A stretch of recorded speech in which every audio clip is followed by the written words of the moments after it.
వైసీపీలో నియోజకవర్గ ఇన్ఛార్జ్ల రెండో జాబితా విడుదలైంది. 27 మందితో రెండో జాబితాను మంత్రి బొత్స సత్యనారాయణ ప్రకటించారు.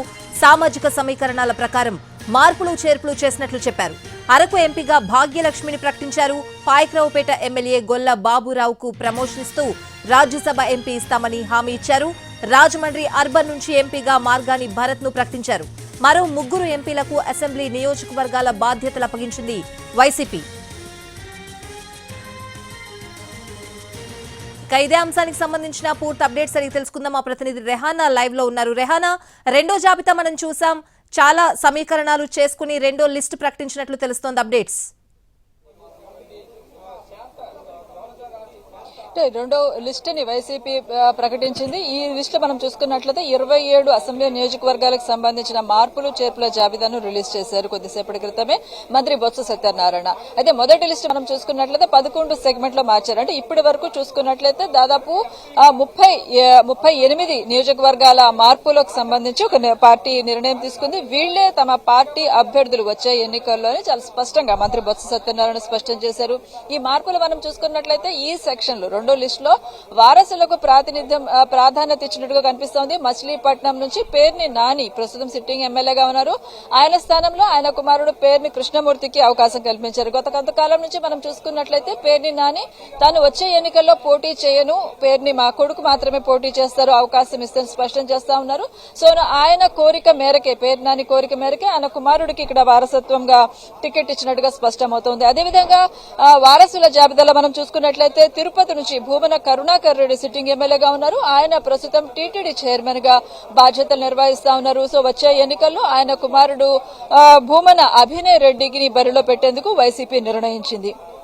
అదేవిధంగా మనం మరొక సెగ్మెంట్ చూసుకున్నట్లయితే చంద్రగిరి అసెంబ్లీ నియోజకవర్గం నుంచి చెవిరెడ్డి భాస్కర్ రెడ్డి ప్రస్తుతం సిట్టింగ్ ఎమ్మెల్యేగా ఉన్నారు. వచ్చే ఎన్నికల్లో ఆయన కుమారుడు చెవిరెడ్డి మోహిత్ రెడ్డిని ఇక్కడ నుంచి బరిలోకి పెట్టేందుకు వైసీపీ అధిష్టానం నిర్ణయం తీసుకుంది.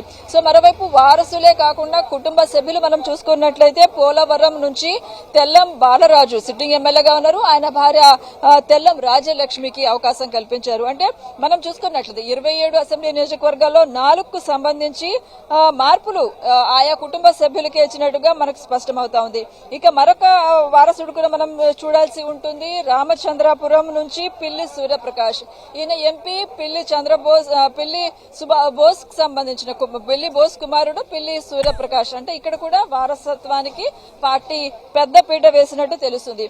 ఇక మిగిలిన మనం చూసుకున్నట్లయితే కొన్ని చోట్ల ఎంపీలుగా ఉన్న వాళ్ళని అసెంబ్లీకి బరిలో పెట్టారు. అదేవిధంగా అసెంబ్లీలో ఎమ్మెల్యేగా ఉన్న వాళ్ళని ఎంపీగా ప్రమోట్ చేశారు. ఈ క్రమంలో మనం చూసుకున్నట్లయితే ప్రస్తుతం పెనుగొండ నుంచి బాధ్యతలు నిర్వహిస్తున్న శంకర్ నారాయణ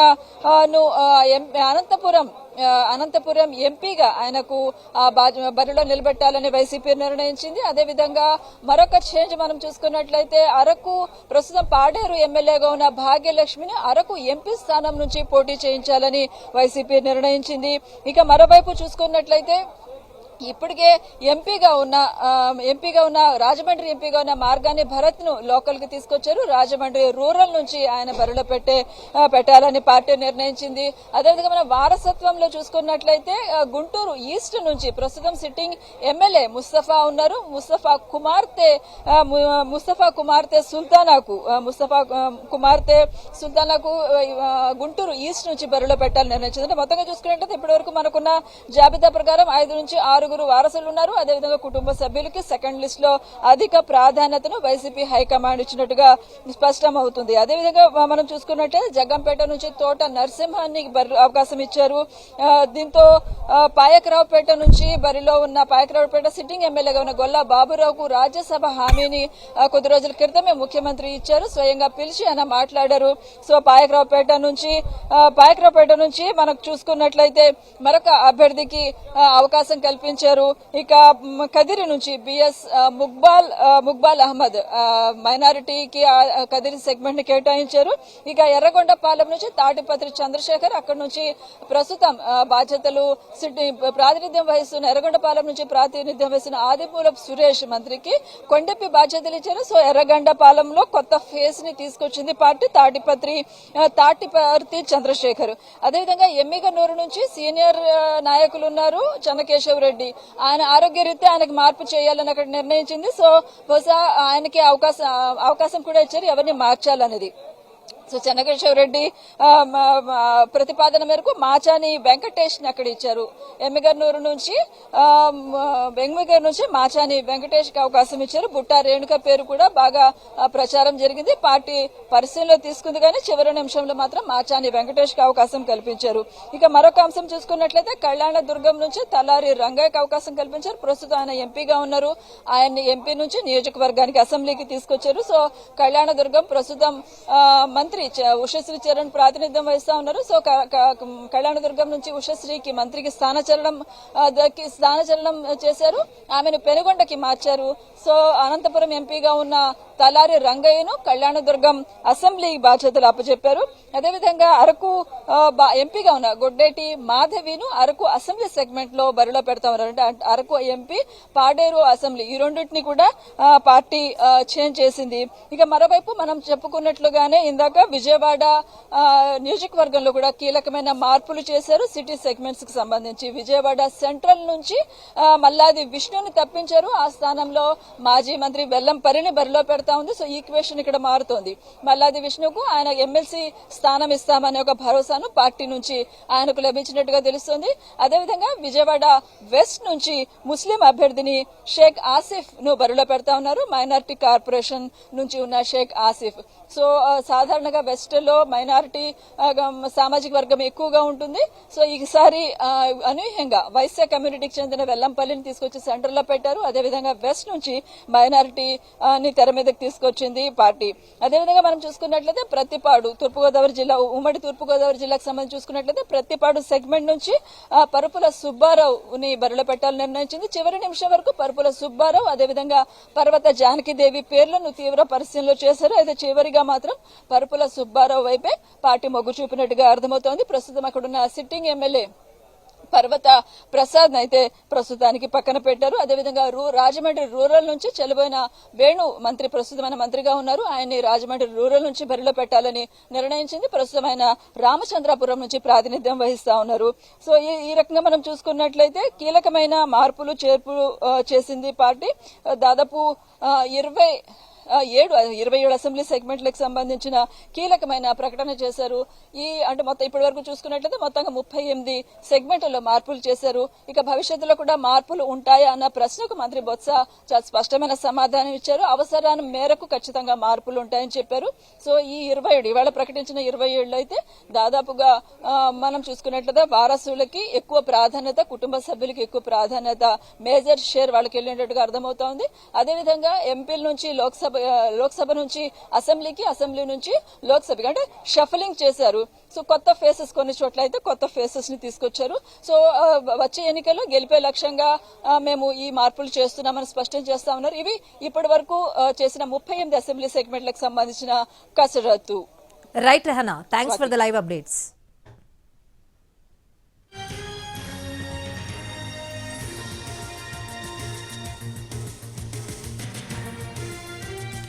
వైసీపీలో నియోజకవర్గ ఇన్ఛార్జ్ల రెండో జాబితా విడుదలైంది. 27 మందితో రెండో జాబితాను మంత్రి బొత్స సత్యనారాయణ ప్రకటించారు.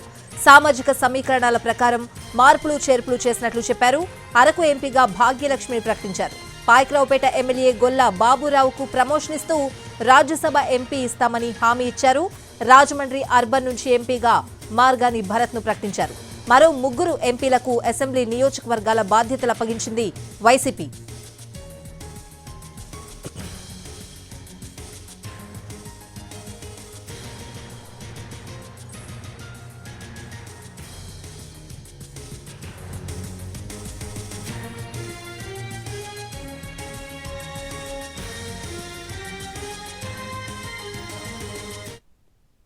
స్థానాల్లో మార్పులు చేర్పులు చేయడం జరిగింది.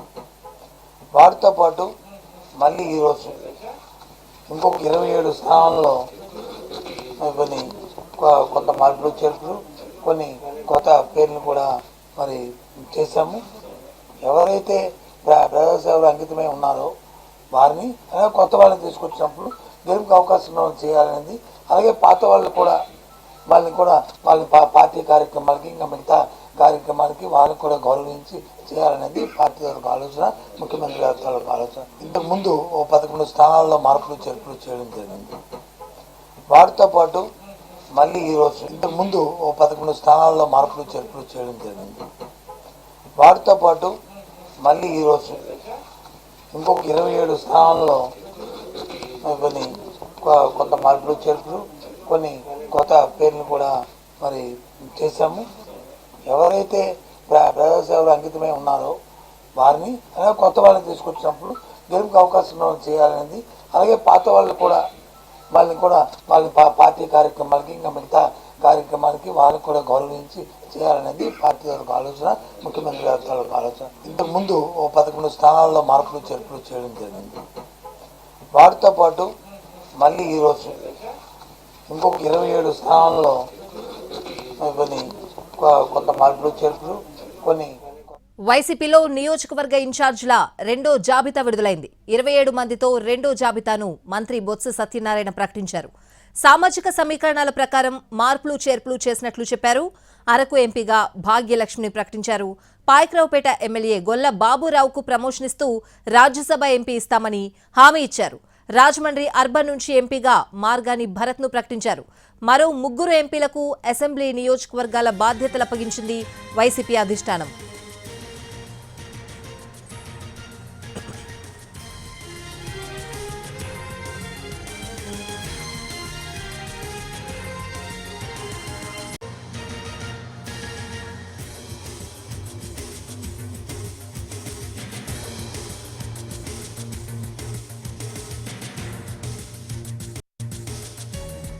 స్థానాల్లో మార్పులు చేర్పులు చేయడం జరిగింది. వాటితో పాటు మళ్ళీ ఈరోజు ఇంకొక 27 స్థానాల్లో కొంత మార్పులు చేర్పులు, కొన్ని కొత్త పేర్లు కూడా మరి చేశాము.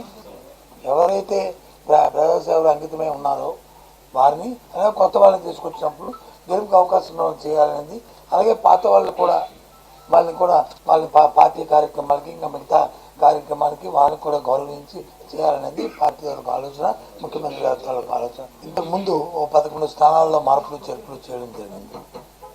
వాటితో పాటు మళ్ళీ ఈరోజు ఇంకొక 27 స్థానాల్లో వైసీపీలో నియోజకవర్గ ఇన్ఛార్జీల రెండో జాబితా విడుదలైంది. 27 మందితో రెండో జాబితాను మంత్రి బొత్స సత్యనారాయణ ప్రకటించారు.